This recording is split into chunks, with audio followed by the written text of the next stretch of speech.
Boom. Finished it. The Shallows, what the internet's doing to our brains. Just got done with it. I'm gonna dive right into it. This is kind of like a book review, kind of not. I'm gonna share some thoughts and I'm gonna randomly go through a few pages, see if it'll refresh some things for me. And just I have some notes here, some major things. But before I even want to go into it, I just want to share this last experiment towards the end of the book. They want to test people's ability to have control over their attention. A lot of what I'm about to talk about is your ability to have control over your attention, and then your ability to store memories, and your ability to build your own systems and ways of thinking that have nothing to do with a more controlled way of thinking that's being inspired by this. So with the attention and controlling attention, the experiment there, they had two groups of people take a test that actually evaluates their ability to control their attention, and one group of people before the test goes into nature for about half an hour, and the other group goes into the city for about half an hour, either a half an hour or an hour and a half. And so the people who went into nature and the people who went into the city, they both took the same test on how well they can control their attention. And guess who had way better test results? The people in nature. On a similar note, they just did the same experiment, but instead of having people go into nature, they just had people look at pictures of nature. And instead of going in the city, they had people just look at pictures of the city. Same thing happened with the test results. This is about distraction. This is about constant stimulus and distraction preventing us from having deeper levels of thinking as what we're looking for in that is we want to have sustained attention. So if it's really quiet and you're in nature and there's no distractions, it actually is supporting you getting into a more contemplative, deep thought, meditative state. Then you're able to have just deeper thoughts, and then this also translates into the social realm in terms of just having deeper feelings of empathy and compassion towards others, because you're not really on a surface level evaluating what this person's going through, but you're more allowing this more slower process of human intimacy and interaction to start to for your brain to start to develop a more clear and deep understanding emotionally of what's happening. And so there's a sustained attention, and your ability to have that is getting wrecked. Our ability to have sustained attention is getting wrecked by the internet. The interest of the internet, and mainly let's start with Google. And when Google was beginning to become Google, the guy, I forgot his name, his last name's Page, but he made the search engine. It's so much work.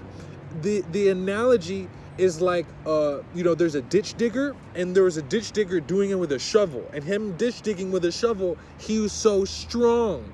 But then when there's a backhoe and you can use a whole machine to dig ditches, your efficiency in digging ditches goes way up, but then your body gets way weaker compared to digging shovels. So your mind, same thing with your mind, right?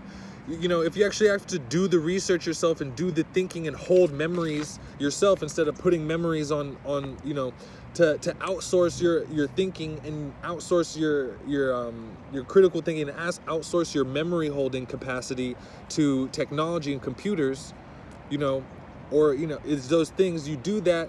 The strength of your mind when you were doing those things for yourself is exactly like the ditch digger when he was digging ditches, with a shovel or with his hands. So the strength of your mind, to have sustained focus on something when it's really required from an unhelpful reality. You got to do it yourself, get the information yourself, formulate your own opinions through your own memories, not looking at external memories, but internal memories. You're holding in memories internally. This is it. Socrates did that. But so you have it where Google, their interest is clicks, because they don't get paid off of just you looking and searching. That's what it was, is like they were getting millions of hits in the beginning of Google, but then you got other competitors having search engines and you're not making any revenue. The dude in the beginning of Google, they're not making any money. How do you make money? Obviously advertisements, this. And so they're kind of skeptical at first, like, I don't know if we could be taking advertisements like this because we might compromise the integrity of the web searches, because certain, for obvious reasons. But you see that they auctioned off ad spaces, and then they had people pay by the click. So Google gets paid by the click. They get paid by the distraction. And so it's tough even looking at a book like a text. If you're reading a book like this, there's no hyperlinks. Obviously there's underlines and stuff like that, but if you're reading an online text, you're gonna have citations. You'll have maybe like a highlighted word that's a hyperlink that goes to somewhere else, and the level of distraction is so much more. And so it's just taking away from our ability to have sustained focus, sustained attention, to hold memories. And as we outsource our abilities to do these things to the technology, and then we're being constantly distracted, then we can see how that's just completely is getting us away from being in, actually that person in the woods, in the forest, quietly able to have really deep, long trails of thought and reasoning that are internally referenced instead of externally referenced. And so Socrates, he warned us. And that's why I realized this person was on a different level. These people were on a different level because there was once a time they didn't have notebooks. They didn't have notebooks at all. And so and so Socrates is like, yo, everyone, their memory's gonna be gone.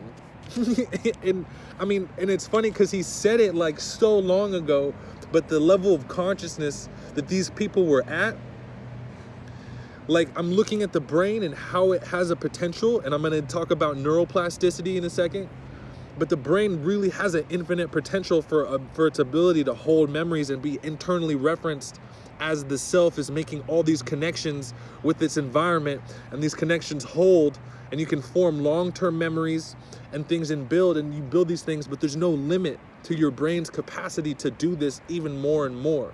And so that's what I mean is Socrates was on another level. I didn't even realize.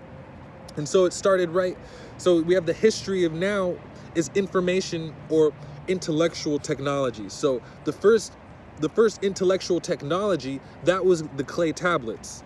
So, in cuneiform, just in it's these symbols and these characters and these lines on these clay tablets, and even the space between words, there were no spaces between words. Even spaces between words are an intellectual technology that allowed people who weren't able to get onto the mental level of processing cuneiform to break it down into more digestible pieces of information, so even more people were able to read and write. But before that, when it was just cuneiform and straight in lines, and words didn't even have to be in the right order, you read the line and then you would verbally speak it. They didn't even read silently until a certain time.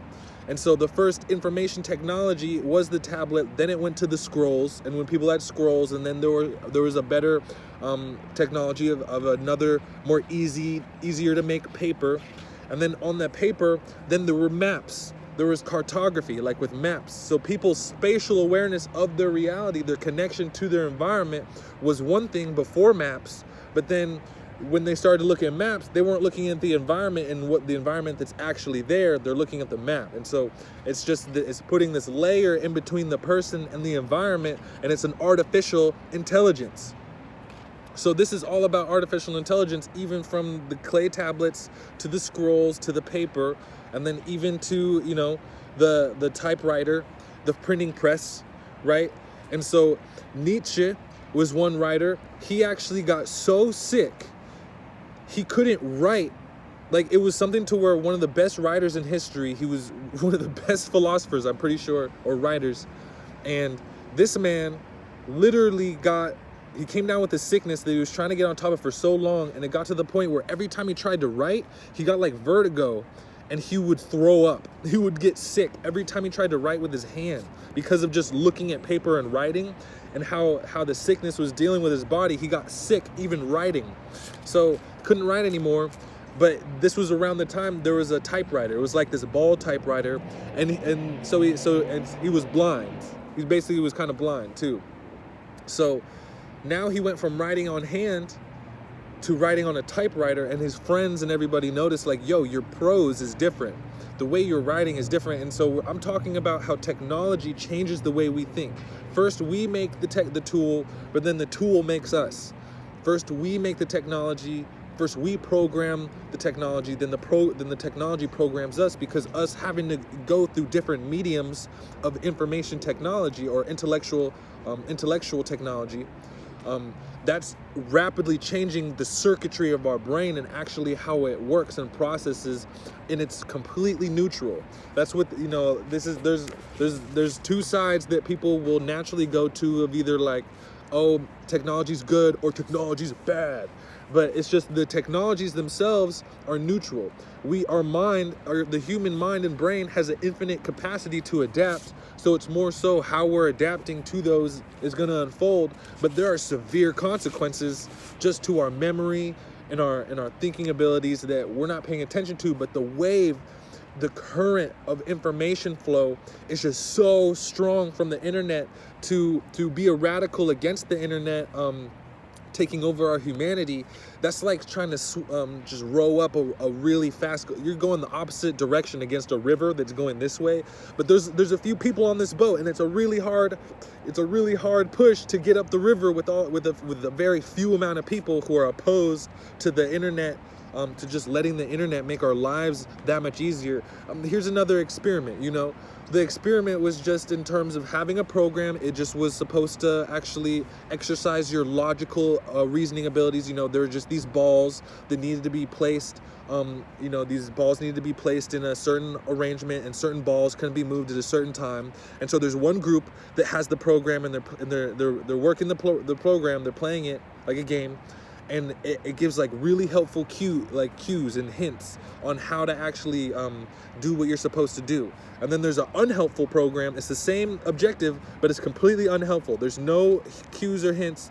And so in the first like week or whatever, you know, the people with all the help and the tips, they're scoring way better. They're doing way better. But then as time goes on, there's a slower development of these people who actually know what's happening. They didn't get the hints or the help, and so their comprehension of actually how to put things in the right arrangement, in the long term, their processing ability on how to actually do that was way more than the people in this group. And these people were actually like debilitated to a certain point, and their ability to comprehend the game and understand the game. And some people are just randomly clicking around. A lot of people go into dead ends. People in here, they rarely get into dead ends. They're never clicking around randomly. They're actually purposefully figuring things out with their own knowledge of how the game works, instead of getting helped out. And so there's a group of people who knows this is happening, a small group of people, and they're like, yo, we need to stop depending so much on technology. Because if we do that, we're literally debilitating ourselves. And it's this relationship to where the more we use it, the more we need it, and it's cyclic and it's a vortex. And now I'm inspired after reading this book just to get into nature more, one, and to read books more, two, just to get into sustained focus, literally just so I can sustain my attention for long enough to where I'm building that muscle. And then you build it up again, you get stronger, and before you know it, just like, and even the same thing with memory and your memory ability, before you know it, will be exactly like Socrates was once again, and an ability to hold a supreme amount of information and to have complex ideas and deep thinking, emotional abilities that go way deeper than just the surface, non-linear way of just like a frenzied attack on our knowledge. And so let me look at these notes again. So you got your working memory and your explicit memory. And so even how we form, like, there's a working memory to where, you know, you need to memorize the pin to your door that you just learned at your new house. And so it's short-term memories, but you know, if you try a week later, if you don't, you know, continually have to punch that in and continually have to remember it, it's not gonna consolidate into a different type of memory, which is a long-term memory that you have. And so our neurons in our brains are constantly shifting with the plasticity of us learning. And if we can actually sustain our focus on learning a certain thing, then the connections we make, eventually they consolidate into a long-term memory, and now you know that. And so you're able to build these memories more and more. And I'm looking at the direction I want to keep doing this a lot, to grow my mind's strength and agility in actually processing information on its own, instead of having to depend on the phone and depend on, or just not even depend on the phone, but just be constantly distracted. Because I'm saying that it's the constant distractions. You're jumping from this thing to this site, to this site, to this conversation, to this conversation, to this thing. It's just all that. This is really non-linear and all over the place, and you can't even stay on the same point to where you can make certain connections that are strong enough to really build out a really enriched mind, a really enriched mental landscape that's deep, that has a depth and that power of depth to it. And so, nature versus the city, the experiment, yep. So the study of memory here is the study of the art of thinking. So, and the art of thinking isn't just thinking, it's not so like the thinking itself, but it's how you think and your ability to control what you think about. A lot of people, that ability is gone because the phones and the TVs and the news, all these mediums, it's kind of put people into their mind, and their ability to have attention is so weakened that it's not even really a conscious awareness thing anymore. I just can't hold memories. I just can't remember things too much. That's what, or people, it's just like, there's not even an ability to explain why you're losing memories quick, because you lost memories. You're losing memories too fast. And it's a trip when you're looking at the neuroscience of it, the neurology and the brain, and how it even forms these connections and the chemical reactions, even on a molecular level, what's happening as our brain's constantly shifting and forming these short-term, long-term memories, but when you see the landscape of what is, the term is it's ecosystem interruption technologies. If we're around and surrounded by all these technologies that are constantly interrupting our ecosystem, our natural ecosystem of silence, meditation, contemplation, these are at the heart of our humanity. And so if we're losing our ability to meditate or contemplate in silence for prolonged periods of time, and we're losing the states of mind that come with that, the realizations and the connections of self and who we are that come with that, we're losing that, and we're losing our humanity. That's one argument. But again, it could be really helpful. And again, this whole thing's neutral. But this was written in 2010. Reading it in 2020 or 2021, it's for sure probably a way different experience.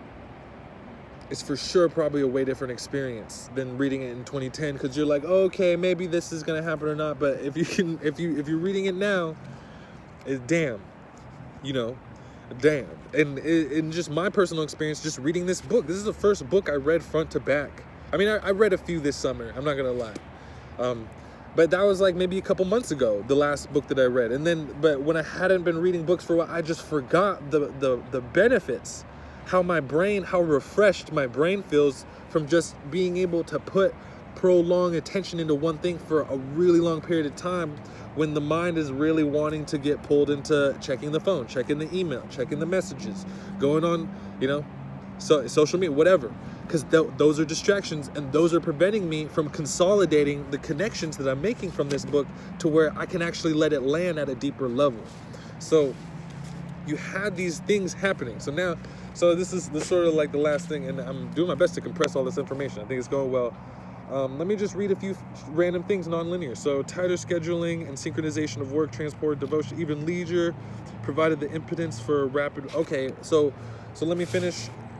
Information technology. So there was the map. I told you it went from clay tablets to scrolls to paper, and then on paper there's these you can use a map. And even before that, or in this area of time, there was the invention of the clock. So people had a real explicit experience with natural time, like really what time is as far as before, what people conceived time as before the clock came around, because the clock is just dividing up the day into mathematical portions that can be more so controlled, so people can be more productive, and the mind can feel like it's in more control of what's happening in reality. But it's not really reality, it's just what's happening in artificial time. I'm saying this is an artificial sense of time that was introduced with the clock, and then there's an actual sense of time that people had before the clock. And so I want to get back to these things, or forward to these things, because I feel like we're probably falling more into the primitive past of human processing. The closer we get to the origin is more so the closer we get to the actual true sense of intelligence and there's an artificial sense of intelligence here. Even if people were less artificially intelligent back then, if you go to back then, it's kind of probably what I think is going to be the future as we get past these things. And so it's just like seeing how we can have a relationship to time that's organic and natural instead of artificial. We can have a relationship to our environment instead of through Google Maps and maps. It could actually be totally you just walking through the neighborhood, getting a spatial sense for actually where you're at. And then even if you're able to walk through your country, right, or your state, to see just where the ocean is and these things, to where you're seeing all the city signs, the street signs, like a London cab driver. There's all the London cab drivers, if there's no GPS, then they take these tests on these maps, and then eventually they drive around, they get a feel for the city, they know where they're actually at.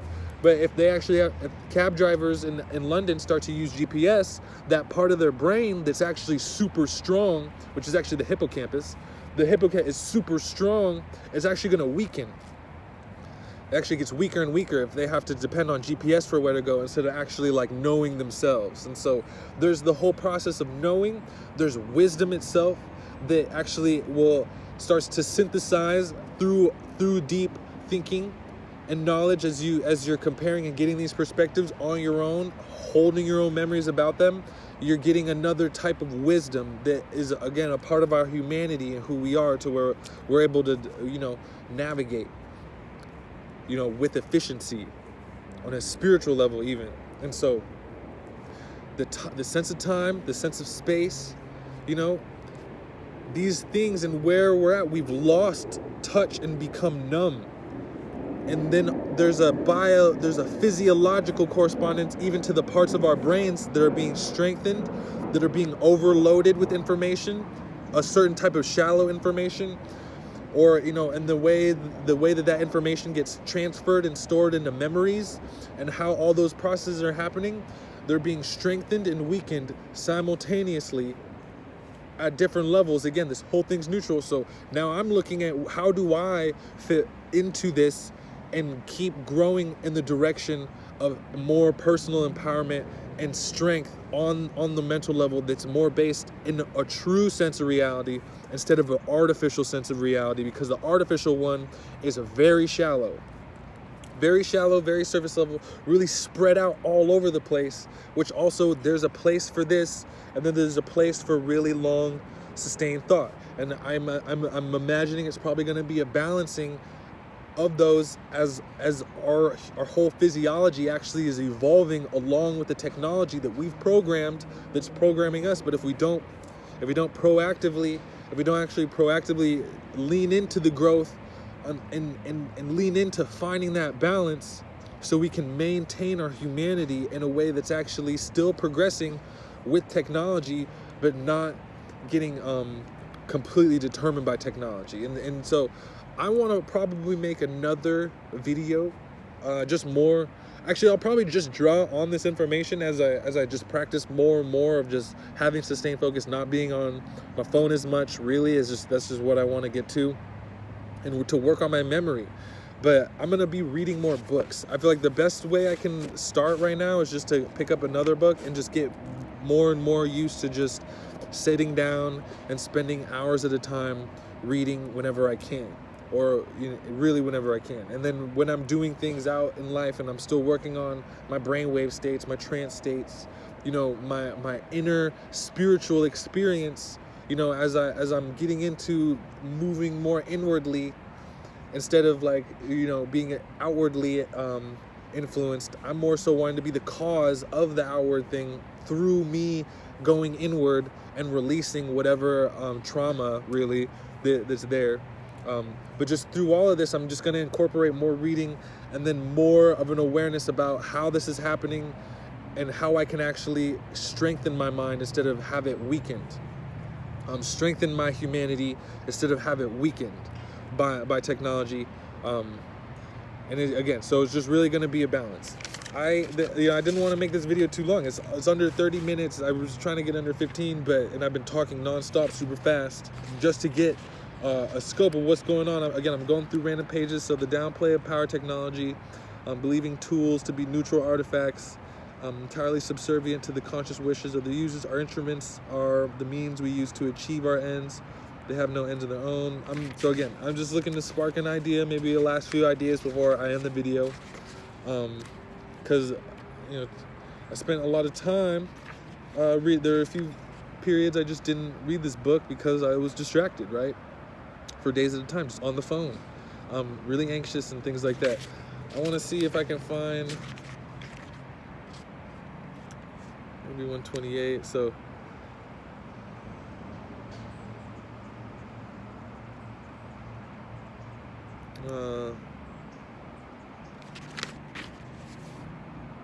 yeah, it's just the more we put we just outsource our ability, our memory holding to computers and things like that.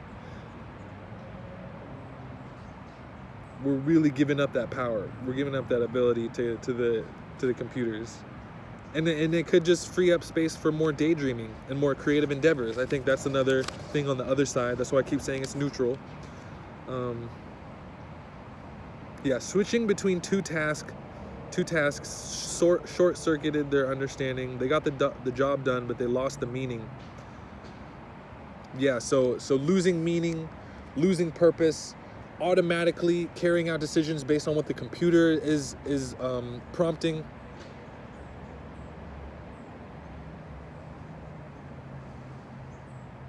Straight up. So you can be more efficient in doing something if you depend on computers to do it, but that's going to short circuit your understanding of it. You can get more jobs done and be more efficient, but you're going to lose the meaning, and that meaning is really important for your human reason for being here, that meaning and purpose behind everything that you do. If it just becomes outsourced by technology and just on a surface level it's being carried out, there's something missing now. There's something missing, and so you're not a gadget. There's books like that. Here's a few books after because this is in the epilogue, a little afterword, but they published that book in 2010, but there are other books like You're Not a Gadget, Hamlet's Blackberry, Overconnected, The Net Delusion, Alone Together, information, and this information technology, it also increases alienation, as we're kind of getting alienated into other levels of doing things. Like we're doing the things on that level, but as we're there doing them, using the technology to do things, we're actually getting further away from the reality of us doing things for ourselves with each other. We're doing things by ourselves with technology, ending up in really far off places, and getting alienated. And so those are just the few titles, Alone Together, Overconnected, Hamlet's Blackberry, You Are Not a Gadget, and The Shallows. This was around 2010, but they checked, they wrote this, and then they were like, yeah, three months later, Facebook membership doubled from 300 million to 600 million because there were no these are the scholars at the time. They're looking, this thing's coming, but it was too late. The wave was already hitting as they were writing this, and even now the wave's still hitting it. And now I'm like, I'm glad I know this now, so I can pay more attention to my attention, so I can control my attention more, so I can, really just be a growing, evolving human that's actually being empowered, and growing in strength through these challenges. It's just, you see where I'm headed with this, like as far as how I'm inspired by this information in this book, and also kind of scared. I'm not scared at all, actually. I have a lot of faith in humanity, so I'm not as scared. But it's just so intense. It's such an information overload. Like the working memory is just getting so overworked by just constant stimulus, and then you want more, and this is this addiction. It's literally this addiction that happens. Yeah, for real. And so I'm just gonna read this last paragraph and then wrap it up. So let's see. Or maybe, I think it was the afterword. Because they're just talking about, oh yeah, oh, here, oh yeah, okay, last paragraph. So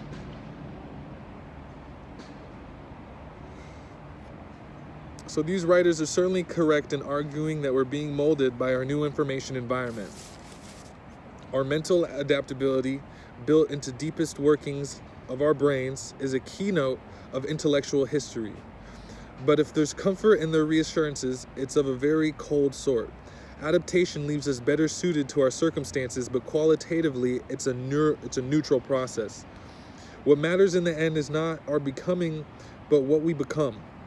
In the 1950s, Martin Heidegger observed that the looming tide of technological revolution could so captivate, bewitch, bedazzle, and beguile man that calculative thinking may someday come to be accepted and practiced as the only way of thinking.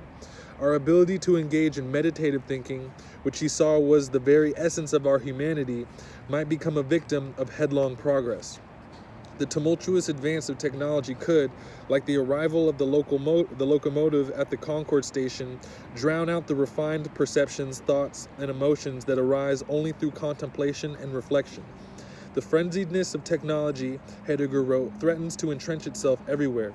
It may be that we are now entering a final stage of that entrenchment. We are welcoming the frenziedness into our souls. Not I, though. Okay? Not me. And hopefully not anyone who's inspired also by this message.